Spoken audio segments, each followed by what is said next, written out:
وعلی علی سیدنا و مولانا محمد وبارک وسلم۔ بہت شکریہ جناب شیراز خان صاحب۔ میں تمام اپنے ساتھ معزز مہمانان گرامی کا شکریہ ادا کرتا ہوں، اور آج اس سے پہلے کہ میں اپنی گفتگو جو ہے وہ مختصر سی عرض کروں، تمام مسلمان جو پاکستانی ہیں اور دیگر جو بھی پاکستان کے بسنے والے حضرات پورے یورپ میں، انہیں آج کے دن یوم آزادی کی مبارکباد پیش کرتا ہوں، اور دعا کرتا ہوں اللہ پاک ہماری اس آزادی کو قائم اور دائم فرمائے، آمین، اور ہمیں پاکستان کے استحکام کے لیے عملاً کوشش کرنے کی توفیق عطا فرمائے۔ اور جیسا کہ قبلہ پیر صاحب نے ہمیں میسج دیا ہے، ان خطوط پر اگر ہم آگے چلیں تو مجھے یقین ہے کہ پھر ہم اس منزل کے حصول کے لیے ہمارے لیے آسانی ہو جائے گی جس کے لیے ہمارے بزرگوں نے قربانیاں پیش کی۔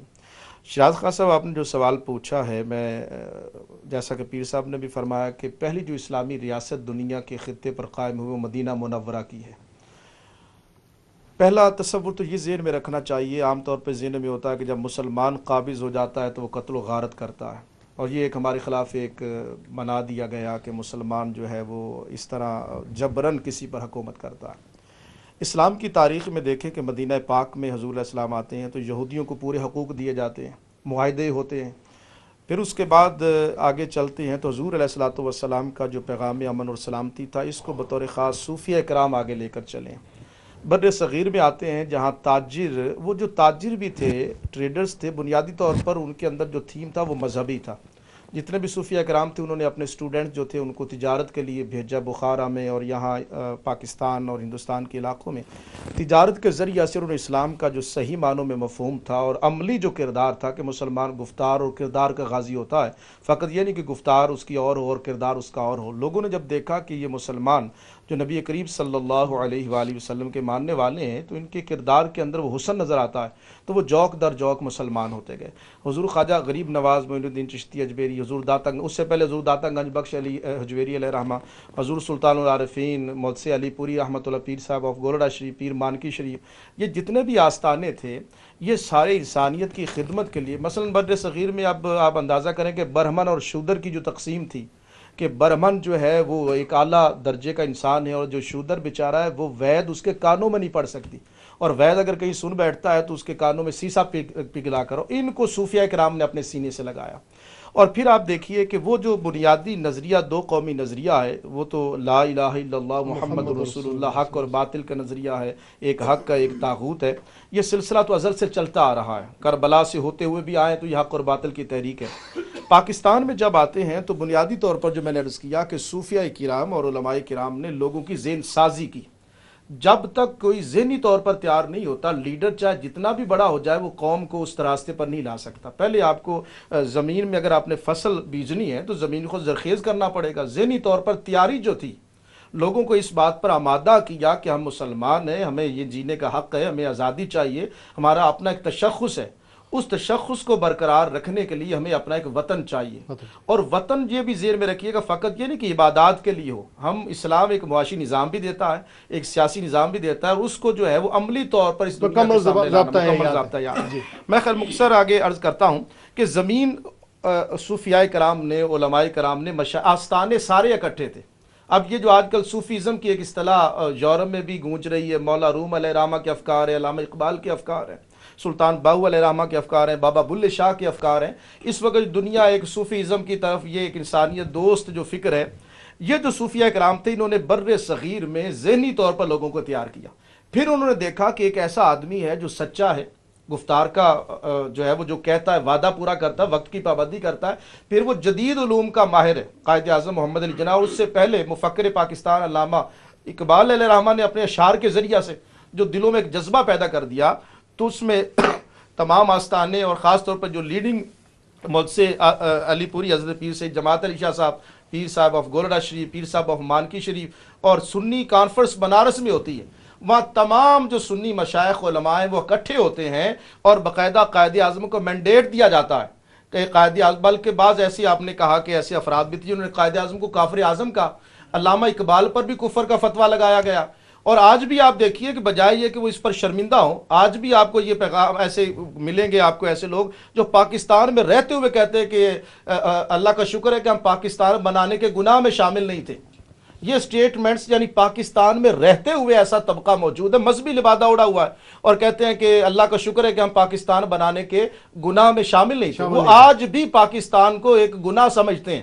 تو میں سمجھتا ہوں کہ اس میں آستانہ عالیہ سخی سلطان بہو رحمۃ اللہ علیہ دیگر آستانوں کا جو کردار تھا وہ نمایاں تھا، کہ جنہوں نے ذہن سازی کی اور پھر قائد اعظم کو تقویت پہنچائی، اور اس مشائخ اکٹھے ہوئے اور قائد اعظم سے کہا کہ آپ آگے بڑھیے، ہم آپ کے دست و بازو بنیں گے اور ہم آپ کا ساتھ دیں گے۔ پیر صاحب کے پاس واپس آتے ہیں۔ قائد اعظم رحمۃ اللہ علیہ پاکستان کو بناتے وقت تو ایک موومنٹ تھی، انہیں وزارت عظمیٰ کی اس وقت آفر بھی ہوئی، مہاتما گاندھی نے کہا کہ آپ کو وزیر اعظم بناتے ہیں متحدہ ہندوستان کا، لیکن جو نظریہ تھا وہ مسلمانیت تھا، اسلام تھا۔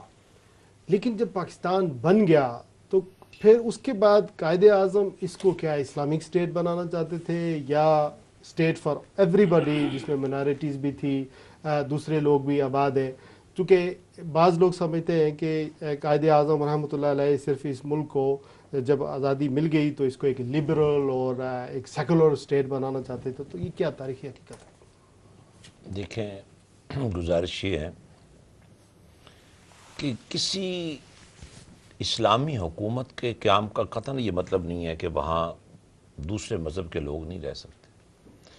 اسلام کی اس سے خوبصورت تشریح اور کیا ہو سکتی ہے کہ حالت جنگ میں بھی جب فوجیں آمنے سامنے ہوتی ہیں اس وقت بھی آپ ہتھیار رکھنے والوں کو قتل نہیں کر سکتے، آپ کسی کی عبادت گاہ کو مسمار نہیں کر سکتے، آپ عورت پر ہاتھ نہیں اٹھا سکتے، آپ بچے کو قتل نہیں کر سکتے، آپ بوڑھے کے خون سے ہاتھ نہیں رکھ سکتے۔ اسلام کے دامن میں تو بہت وسعت ہے۔ اگر یہ مان بھی لیا جائے کہ وہ ایک اسلامی ویلفیئر اسٹیٹ چاہتے تھے تو اس سے مراد یہ نہیں ہے کہ وہاں کوئی مذہبی جنونی ہوں گے جو کسی کو کلمہ پڑھے بغیر رہنے نہیں دیں گے۔ اور اگر بات آپ سیکولرزم کی کرتے ہیں تو میں نے جو کچھ سیکولرزم کے بارے میں سمجھنے کی کوشش کی ہے اس میں بھی قطعاً یہ مطلب نہیں ہے کہ اسلام نہیں ہونا چاہیے، اور پھر اس مملکت خدا داد پاکستان کا نام ہی اسلامی جمہوریہ پاکستان ہے، یہ ایک خود نشاندہی ہے کہ یہ اسلامی حکومت ہے۔ ایشو یہ نہیں ہے کہ قائد اعظم چاہتے تھے کہ نہیں چاہتے تھے، ایشو یہ ہے کہ آج پاکستان کے اندر جو سیاسی قوتیں کام کر رہی ہیں، ایون جو مذہبی قوتیں نہیں بھی ہیں ان سے کیا گلہ ہے، جو مذہبی قوتیں ہیں، جو مذہبی سیاسی شخصیات ہیں، ان کا کردار اتنا مسخ ہے، ان کے کردار میں اتنی جھول ہے کہ انہیں اسلام کا نمائندہ سمجھتے ہوئے شرم آتی ہے۔ تو آج اس فکر کو آگے لانے کی ضرورت ہے کہ بدقسمتی سے قائد اعظم کوئی دینی رہنما تو تھے نہیں، جو تربیت سیاسی قیادت کی ہونی چاہیے تھی وہ نہیں ہو پائی، اور چونکہ 1901 سے لے کر جب سے بلکہ 1857 سے لے کر جنگ آزادی جو ہوئی تھی اس سے لے کر مسلمان اپنی ایک شناخت جو تھی اس کو قائم رکھنے کے لیے بڑی قربانیوں کے بعد جب اس مرحلے پر پہنچے اور یہ چھوٹا سا ایک قافلہ تیار ہوا تو اب ان کے سامنے ہندو کی بقاریاں تھیں، اب ان کے سامنے نام نہاد مسلمان قیادت کی سازشیں تھیں، جو منافقانہ کردار پہلے دن سے اسلام کے حصے میں آیا ہے، جس میں ہپوکریسی ہے۔ میں بڑے افسوس سے ایک بات کہنا چاہ رہا ہوں،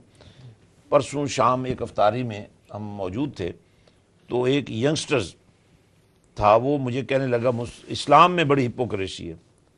مجھے اللہ تعالیٰ نے یہ شعور دیا، میں نے برملا کہا، میں نے کہا یار تھوڑی سی تصحیح کر لو۔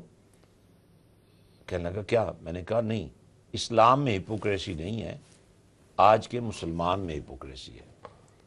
سچی بات تو یہی ہے، جو کردار سازی ہمیں کرنی چاہیے، جو شخصیت سازی ہمیں کرنی چاہیے، اور جو تربیت ہمیں کرنی چاہیے، ہمارے پاس کوئی تربیت کا انظام نہیں ہے۔ جس طرح خود رو جھاڑیاں اگاتی ہیں ہماری سیاسی جو قیادتیں ہیں وہ بھی ایسی اگاتی ہیں نہ ان کے پاس ایجوکیشن لیول ہے، نہ ان کے پاس ایکسپیرینس ہے، نہ ان کے پاس ایکسپرٹیز ہے، بلکہ بندر بانٹ کا یہ عالم ہے کہ جب وزیر بنتے ہیں تو یہ نہیں دیکھا جاتا کہ اس کے پاس کوالیفیکیشن کیا ہے، جی یہ دیکھا جاتا ہے کہ کون سی وزارت سے کون سے وزیر کے ذریعے کتنا مال بنایا جا سکتا بنایا جا سکتا ہے. صحیح بات، قابل افسوس ہے. موونگ فارورڈ اسی پہ آتے ہیں. فاٹا کے جو ایم این اے سلیکٹ ہوتے ہیں یہ تو ڈائریکٹ سلیکشن ہوتی ہے؟ نہیں، فاٹا کے ایم این اے سلیکٹ نہیں ہوتے، الیکٹ ہوتے ہیں. جی ہاں، الیکٹ ہوتے ہیں باقاعدہ. پہلے جو تھے وہ ایک ملک سسٹم تھا اور وہ صرف گورنمنٹ کی طرف سے، پولیٹیکل ایجنٹ کی طرف سے چند سینکڑوں لوگ تھے جو کہ لاکھوں لوگوں کی نمائندگی کرتے تھے اور وہ الیکٹ کرتے تھے. اس کے بعد پھر یہ 97 کے الیکشن سے پہلے جو ہے یہ ہوا کہ وہاں پہ بالغ رہدہی کا حق دیا گیا اور اس کے بعد ایک عام جو ہے بندے کو، ایک عام ووٹر کو بھی یہ حق حاصل ہوا کہ وہ ووٹ ڈال سکتا تھا. لیکن ہمارے ہاں بدقسمتی یہ تھی، بدبختی یہ تھی کہ وہاں جو پولیٹیکل ایجنٹ کا نظام ہے وہ بڑا ایک طاقتور نظام ہے اور یہ سیٹیں بکتی ہیں. اور نہیں، وہ میں آپ ہوتا ہوں، وہ بڑا ایک طاقتور نظام ہے اور وہ وہاں پہ پولیٹیکل ایجنٹ اپنے مرضی کا بندہ جو ہے وہ وہاں سے الیکٹ کرواتا ہے اور وہ ایک لمبی کہانی ہے، وہ لمبی باس ہے. اس کو کتنے میں بکتی ہے ویسے یہ سیٹ؟ وہ نہیں، وہاں پہ یہ جب آتے ہیں ایم این اے، اس کی بات کریں کہ پارلیمنٹ میں آ کے جب بکتے ہیں یا وہاں پہ جب پہلے سیٹ وہاں پہ سیٹ جو ہے وہ تو مختلف سیٹیں، مختلف باتیں ہیں. کوئی 4 کروڑ میں آ سکتا ہے. آپ نے کتنے خرچ کیے تھے پچھلے الیکشن میں؟ اس کو آپ چھوڑیں، مجھے الیکشن کمیشن والے پکڑ لیں گے. آپ نے جیتا تو نہیں، میں جیتا نہیں، میں ہارا ہوں، لیکن میرے بھی کافی خرچہ ہوا. وہ ایک یعنی کرم سے بات یہ نہیں ہے. شہراز خان صاحب الیکشن پاکستان میں جہاں بھی لڑتے ہیں وہ کروڑوں خرچ کرتا ہے، وہ بتاتا نہیں ہے. اور وہ پیسے پورے رشوت سے کرتا ہے. دیکھیں، وہ مختلف چیزوں پہ مختلف گورنمنٹ کی مشینری کو خریدی جاتی ہے، وہاں جو ہے ووٹرز کو بھی خریدا جاتا ہے. بدبختی ہے ہماری کہ یہ لوگوں میں اویئرنیس نہیں ہے. لیکن میں سمجھتا ہوں کہ ووٹ بیچنا جو ہے یہ ایک گناہ ہے.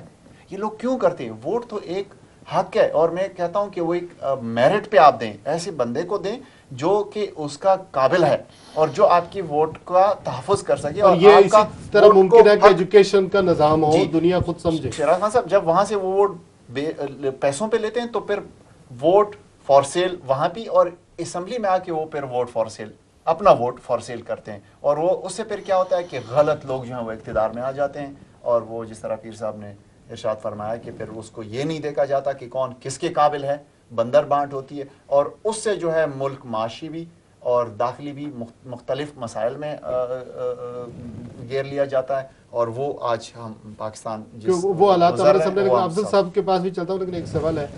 آپ ایک این جی او چلاتے ہیں جس کے کم از کم 1 لاکھ کچھ تو خالی ممبر ہیں، پاکستان انٹرنیشنل ہیومن رائٹس. اس وقت جو مزارات ہیں جو فاٹا کے علاقے میں، انٹرائبل ایریا میں پچھلی جو دہشت گردی کی جو لہر تھی، ان مزارات کو بہت نقصان پہنچایا گیا تھا. پھر اسی تناظر میں جس طرح پیر صاحب نے بات کی ہے کہ پاکستان بن گیا ہے، یہ ایک اسلامی ریاست ہے، اس کو دوسری اقلیتیں ہیں ان کو بھی رہنے کا پورا حق حاصل ہے. پاکستان کے اندر لاس تو موجود ہیں اقلیتوں کے لیے بھی، ہر طرح کے لوگوں کے لیے لا موجود ہے. آپ بحیثیت پاکستان انٹرنیشنل ہیومن رائٹس کے صدر، اتنے عرصے بانی صدر ہیں، اس پہ جنا ایوارڈ بھی آپ کو ملا، 2007 کا پہلا پاکستانی قومی ایوارڈ تھا. آپ نے کس طرح کی جو وائلیشن ہوئی ہے انسانی حقوق کے حوالے سے وٹنس کیا؟ پہلے تو مزارات کی میں قبائلی علاقوں میں، اگر میں آپ کو کہوں تو قبائلی علاقوں میں باقی پاکستان کے مقابلے میں وہاں پہ مزارات پہ حملے کم ہوئے ہیں باقی پاکستان کے مقابلے میں. جہاں خیبر پختونخوا کی بات ہے یا جو ہے وہ پنجاب کی بات ہے یا سندھ کی بات ہے، وہاں پہ کم ہوئے. اتنے زیادہ جو ہے مزارات کو حملے نہیں کیے گئے. لیکن ایک اور جو چیز جو آپ نے بتایا کہ مینارٹیز کی بات کی، میں جس علاقے کا رہنے والا ہوں وہ اس کو کہتے ہیں تیرا، ایک قبائلی علاقہ ہے.